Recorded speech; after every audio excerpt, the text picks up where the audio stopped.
Hello, world. Welcome to WFHR's Rapids Report, proudly brought to you by Crockett Septic for this August 28th, 2025. Have your host, James, here. We're joined right now by our good friend, Kayla Rumbalski, Community Development Educator with UW Division of Extension, Wood County. Kayla, how you doing? I'm doing well. How are you, James? Well, I'm doing all right, but unfortunately, after introducing you in the title, we have run out of time. I'm so sorry, Kayla.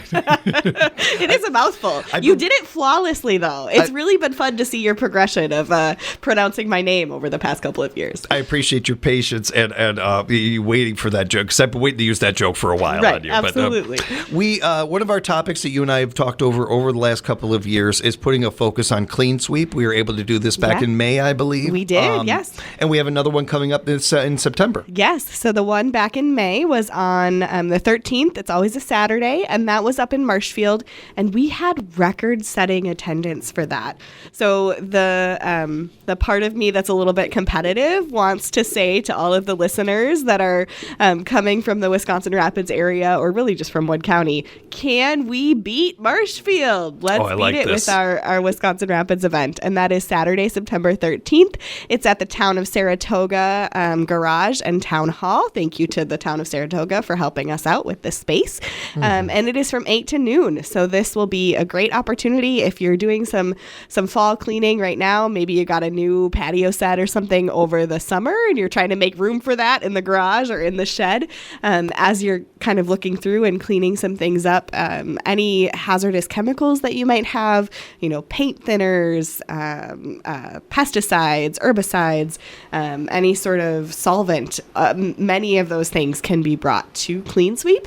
And we would definitely encourage you to do that rather than putting them in the trash or dumping them down the toilet or anything like that. First, Kayla, you really know your audience. Getting into the competitive thing between cities around here, Absolutely. That's always well done. Nicely done. We can beat Marshfield. We can do it. Yeah. When it comes to the items that you were touching on there that are accepted, those are all important ones to mention. Were there any others that you think are key in mentioning this, and especially ones that you see a lot that you'd like to see more of, maybe? Yeah. So other things, batteries. It seems like so many devices now have lithium-ion batteries in them.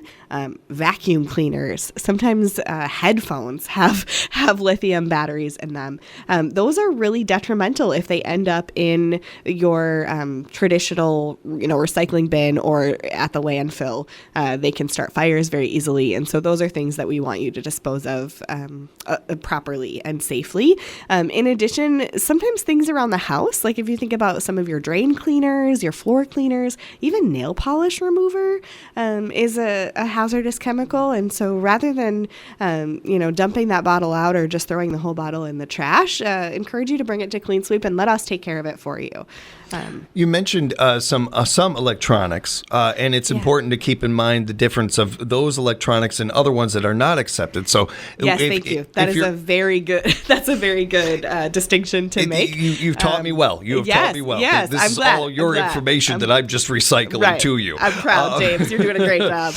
When it comes to certain items, and if you're uncertain, that battery is probably the key to the what can be done. Yes, recycled again. When we're talking about recycling here, I mean batteries only. I don't mean, televisions or refrigerators or anything like that. But if a vacuum cleaner, for example, if you have a vacuum, we can't take the vacuum itself, but if there is a lithium battery in there, we can take that piece at the Clean Sweep event free of charge for you to get rid of it, and then you can find other safe ways to dispose of that electronic or of the other item. Just piggybacking off of that, Kayla, that this is something you and I have touched on before, but this is becoming more and more of an issue as we go forward, as we're trying to do a better job with our garbage. And I think we, as a society overall, whether it's the revolution of recycling or some of the other things, we're doing better about it, but we're piling up our electronics. Yeah. I know people that have like 3 or 4 laptops sitting at their home that they don't know what to do with. Now,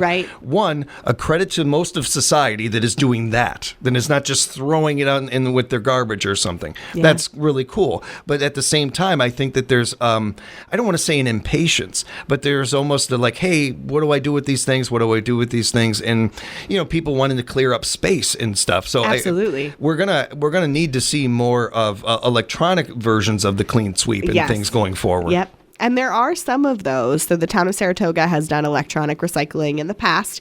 So you can look that up online. In addition, you say things like laptops. Many nonprofits in our community and some organizations will accept laptops to use as refurbished models for education purposes. Maybe they've got a senior who is not as familiar with technology and wants to, get online to stay connected with their grandkids and that sort of thing. They might use a refurbished laptop for that. So certainly there are options out there for the recycling of those devices, and you can find that with a Google search, or you can always call our extension office. We're happy to direct you. And maybe that's a future topic, for us to get into sometime or something. For right now, when it comes to other items that are not accepted at the Clean Sweep coming up Saturday, September 13th over at the Saratoga Town Hall, we mentioned electronics. Are there other things we wanted to get to? Yeah, so nothing medical or biochemical kind of waste. So when I say that, I mean certainly no human waste or anything like that, but also no prescription drugs, anything like that would not be accepted at Clean Sweep. In addition, one that is a common question that comes up is latex paint. So latex paint is actually okay to let that dry out and then just throw it away in the regular trash receptacle. You don't have to dispose of that in a safe way. So we don't take latex paint at Clean Sweep, but we do take all other kinds of paint. So your oil-based paint, your solvents, we'll take all of those things. I'm guessing that question mainly comes from my father. I'm guessing. I'm sorry about that. I should have answered that for him. That's totally fine. It might be my dad as well. You have to hang on to those paints. You never know when you're going to want to repaint that wall and just need a splotch in that color. Dads keep paint. They just do. Yeah, it's just something that dads do. It's a fact of nature. Yes.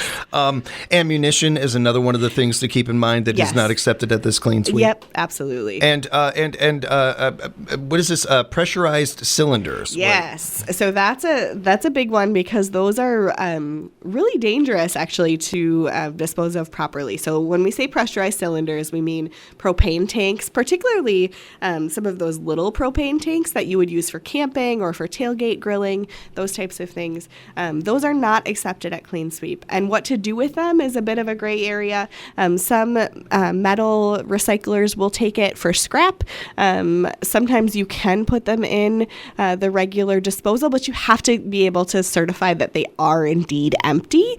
And no one condones the process for doing that, right? Because you're essentially puncturing a pressurized cylinder. You don't want to do that if you don't know what's in it. So a gray area with that. 13-year-old me about that. Right, exactly. Everyone has a story, it seems, but certainly don't condone it and not something that we would recommend. Yeah. But unfortunately, that is something we do not accept at Clean Sweep. What I always tell people, though, is when in doubt, just bring it along. Veolia is our waste contractor for this. They're the state contractor for all of the Clean Sweep events across the state. And they've seen a good amount of things that have come through. They'll tell you if they can take it or not. If they don't take it, they'll tell you what the best way to dispose of it is. So you can always call our office if in doubt, or if you're bringing things to Clean Sweep anyway, just bring it along and see if they take it. We'll get that information on how to reach out to Kayla before we wrap up here and everything, and we'll also get to some things that you should know before you go. Absolutely. But Kayla, I do want to take a beat here, and I understand that a lot of our audience, a lot of our society, knows the basics, the ABCs of why we do this. But there's more to it than that, and there's certainly protecting our planet and keeping it healthy and all of that. But when we talk about PFAS, when we talk about the different things that are affecting our youth or our elderly or any of these groups that really are severely affected by these things, it all comes together with events like this and just keeping our land healthy. Absolutely. Yeah. I mean, we have in Wisconsin Rapids, at least, in Marshfield and other communities here in central Wisconsin and in Wood County, we have some great natural amenities that those natural resources draw in tourists and economic dollars for tourism. They also make this place someplace that we want to call home, right? They make it a place that we want to live. And so we really need to not take that for granted and protect our natural assets, in addition to just safety of sanitation workers and all of those pieces. There's a lot more to it than just the environmental concern, but certainly that is, as we're steps away from the beautiful Wisconsin River right now, like that is part of it as well, is making sure our waterways are clean and safe. I don't do well with clutter. I don't do well with messes. My brain likes organization. Sure. I am a little bit like that, a little, OCD about those things and stuff. Even with that, there is no bit of clutter or no thing that is taking up space in your garage or your basement that is worth disposing of the wrong way. Right. There's nothing. You be patient, be an adult, be patient with it. It'll get out of the house soon enough, and it'll get out of the house in the right way. And it'll get out of the house in a way that will not affect your taxes. That will not affect the state's environmental issues or entertainment, money that they bring in or so many of these things. Because anytime you dispose of something negative, you are hurting your tax dollars. You are hurting the state's economic impact that it has with its nature and all that. That's what you're doing. You dump something, you drop something off in the wrong place. You are directly responsible for that, and we need to start doing that. I believe personally, just me saying this, we need to be a little more direct about this. There's a lot of people that use shame as a weapon and things like that. I'm trying to use it to get people to be smarter and just do what your gut is telling you to do the right thing anyway. Just listen to your gut. I have a hard time believing anybody's gut's telling them to do some of this stuff the wrong way. I think that overall, most people want to get rid of this stuff the right way. Right. And I also understand. Sorry to interrupt you, James, but the key with this event, too, is that it's free. So it doesn't cost you anything. Certainly, there are ways to dispose of these items outside of our 2 clean sweep events a year. We recognize that offering this only twice a year for 4 hours each time is probably not the most convenient, but we don't have the infrastructure in Wood County to be able to do this on a long-term basis. But some of the counties surrounding us do. And so if you're concerned about it and you want it out of your house immediately, take it to one of those counties. You likely will have to pay a small fee, but there are ways to get rid of things safely outside of this event. Or what I tell people is just create a box in your garage. You put anything you come across in that box, and then twice a year when the clean sweep events come up, just come in and drop it off. It's a perfect way to do that. Yeah, absolutely. I'm making a mental note from my father about that. That's a really good note, Kayla. I have a Goodwill box in my garage or in my closet. It's kind of the same concept, right? Like, I don't need that anymore. Let me put it in there. And I will say that I appreciate, and I know that you, the community, would like to have more of these events. I think it's impressive that we have them, let alone have 2 of them. Sure, we could use more. I understand that. We all do. But I would like to think that people also understand we've got limited resources here, and not nonprofits doing this for our community. 2 of them is impressive to me. And I think that's an accomplishment. This is only the second year of doing 2, and that came directly from listener and from community feedback, right? We were hearing from folks that said, oh, it's I'm calling in spring and the event's not till September and it's in Marshfield and I live on the south side of Rapids.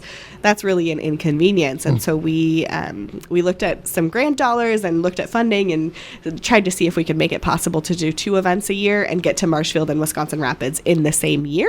And we were really fortunate that we were able to do that and that we continue to be able to do that. So next year we will have 2 events as well. Well done. And we may have covered some of this already, but just anything that we have not covered as far as things people should know before going to the Clean Sweep event in September. Yeah. So just to give someone maybe a heads up if they've not attended this in the past and to know what to expect, in Marshfield, we did have some pretty significant lines that built up. Know that we'll try to get you through as fast as possible. That was the first year that's happened, though. Prior, you could just pull up and you would go right in. But the way that it works is that you'll be greeted by either myself or a health department or another extension staffer. We'll give you some information, take down your your zip code. We're tracking for just our own analytical purposes. We don't turn anyone away, but we'll ask where you're coming from. And then we have Veolia set up, and they will actually handle everything for you. So when you come in, just make sure that you have items that are labeled as best as you can. Obviously, if it's an item that you've inherited, like let's say you just bought a new house and you've got some items that you're like, I don't know what this is, but I think it's hazardous and I want to bring it along. That's fine. But to the extent that you can, please make sure that they're labeled, and don't ever try to mix things together. Right? This is not chemistry, a chemistry experiment happening in your garage. Especially if you don't know what those chemicals are, you don't want to mix them.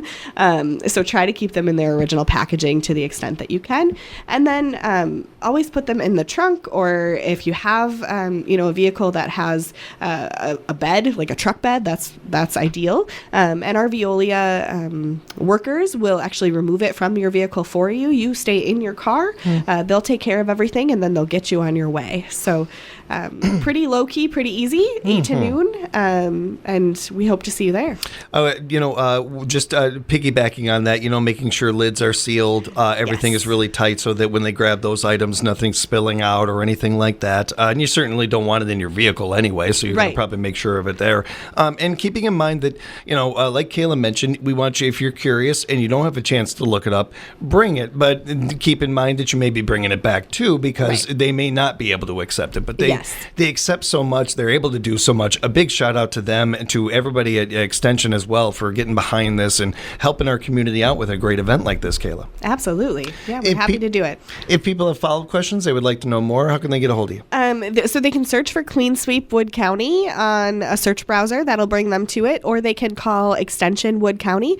We're happy to handle those calls and provide more information.